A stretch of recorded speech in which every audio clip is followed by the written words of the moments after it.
నమస్కారం గంటారావానికి స్వాగతం. ముందుగా ప్రధానాంశాలు. ఆస్ట్రేలియాలోని బాండీ బీచ్లో కాల్పులు, 11 మంది దుర్మరణంతో యూదుల వేడుకలో విషాదం.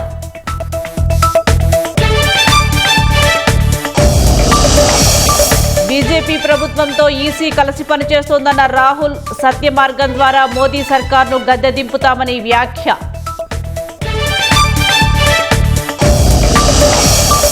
మెస్సీ కోల్కతా ఈవెంట్ నిర్వాహకుడికి బెయిల్ నిరాకరణ. శతద్రు దత్తా 14 రోజుల పోలీస్ కస్టడీకి కోర్టు అనుమతి. అనంతపురం జిల్లా పామిడిలో కత్తితో యువకుడు హల్చల్, పోలీసు వాహనాన్ని వెంబడించి అద్దాలు పగలగొట్టి వీరంగం.